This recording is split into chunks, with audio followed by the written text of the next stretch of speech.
37 et 38 relatifs à l'hôpital Tenon et au plan de transformation nouvelle AP-HP. La parole est à Madame Danielle Simonet pour 2 minutes.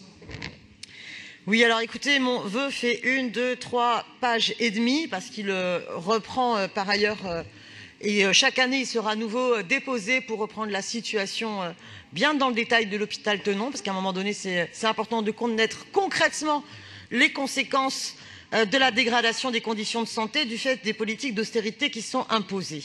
Alors écoutez, mes chers collègues, je voudrais juste m'attarder sur un aspect. Dans l'hôpital Tenon, on a aussi un centre de planification et de CIVG qui a été arraché et défendu de haute lutte par un collectif CIVG Tenon et auquel nous sommes dans le 20e extrêmement attachés, et vous aussi mes chers collègues tous ici présents, je n'en doute pas, mais il pâtit aussi des politiques d'austérité. Premier problème, il ne forme pas ses médecins aux échographies, il déplace régulièrement une infirmière dans le service maternité, il ne dispose pas de stage-femme et d'un poste de praticien hospitalier, le personnel en congé n'est pas systématiquement remplacé, et il y a aussi une problématique autour des IVG par aspiration sur des longues périodes pendant les vacances scolaires. Bien. Je voudrais d'ailleurs saluer la démarche de notre collègue Hélène Bidard qui a interpellé M. Hirsch à ce sujet, même si la réponse de M. Hirsch sur ces problématiques n'est absolument pas à la hauteur et rassurante. À travers ce vœu, mes chers collègues, je souhaite que la maire de Paris et son adjointe en charge de la santé, présidente du conseil de surveillance de l'AP-HP, interpellent M. Hirsch et affirment la nécessité de recrutement de personnel et de déprécarisation pour soulager la très grande souffrance au travail des agents à l'hôpital Tenon, comme c'est le cas dans d'autres hôpitaux. Et il y a eu à nouveau des mobilisations importantes cet automne dans cet hôpital comme ailleurs qui en témoignent. Et que la maire de Paris interpelle M. Hirsch sur l'attachement de la ville de Paris au maintien d'une carte hospitalière de qualité. Mais là-dessus, je développerai plus dans un prochain vœu. Je vous remercie. Pour vous répondre, si je comprends bien, aux 2 vœux, 37 et 38. Alors ça, c'était le 37. Alors pour répondre au 37, la parole est à Anne Suiris.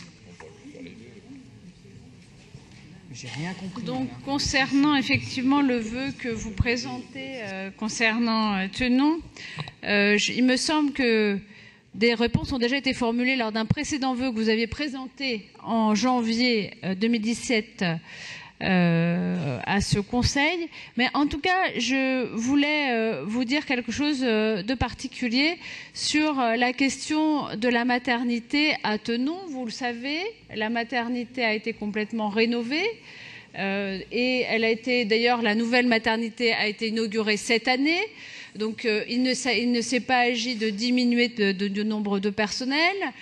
La situation pour l'instant, effectivement, il y a eu un énorme combat que moi je salue encore ici de la part des organisations féministes qui ont permis qu'il puisse rester vraiment un service d'IVG dans cette maternité et dans ces services à Tenon. Mais l'AP-HP a vraiment mis en place tout ce qu'il fallait pour le maintenir et ainsi qu'une maternité complètement rénovée. Je vous prie de le vérifier. En outre, la question des personnels, quand même, je voudrais vous répondre là-dessus. Vous m'interpellez moi et vous interpellez M. Hirsch. Ça n'est la question du budget de la PHP et le fait qu'actuellement on ne puisse pas augmenter le nombre de personnels à la PHP, ça n'est pas le fait de M. Hirsch, encore moins de moi, ou d'ailleurs de Anne Hidalgo au sein de la PHP, au sein du conseil de surveillance. C'est la question, évidemment, du budget de la PHP qui est plutôt comme une peau de chagrin plutôt qu'en augmentation. Donc je pense que vous vous trompez de cible. Ces inquiétudes, nous les avons déjà explicitées avec Anne Hidalgo à plusieurs reprises. Cette problématique, nous la réexprimons. Mais en tout cas, concernant Tenon, elle ne le concerne pas puisqu'il n'y a pas de réduction d'effectifs. Je vous remercie.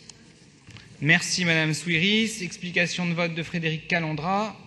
J'interviens comme maire d'arrondissement pour 1 minute et comme maire d'arrondissement, je voulais préciser pour Madame Suiris, Madame Simonet, parce que c'est un sujet bien connu, que le centre IVG de Tenon qui avait été fermé à l'initiative du responsable de la maternité et d'un précédent directeur de Thonon a été rouvert grâce à la mobilisation des associations féministes et des élus du 20e arrondissement, en tout cas de la majorité municipale. Et notamment, j'ai négocié durement à l'époque avec Thonon la réouverture d'un centre IVG. La successeuse du directeur fautif avait été très proactive pour non seulement rouvrir un centre IVG, mais lui donner des locaux séparés du reste de la maternité, une entrée à part, et nous avons même obtenu un appareil d'échographie grâce au financement de la région Île-de-France à l'époque. Je rappelle aussi qu'il y a eu plus de 8 millions d'investissements dans la maternité Thonon, porté aussi par la demande des élus du 20e. Je siège dans le conseil d'administration, le conseil de surveillance de Thonon, et j'y ai beaucoup travaillé. Voilà, c'était quelques précisions, il me semble, utiles. Merci Madame la maire. Je vous propose donc de mettre aux voix le vœu 37 de Madame Simonet avec un avis défavorable de l'exécutif. Qui est pour, qui est contre, qui s'abstient, il est rejeté.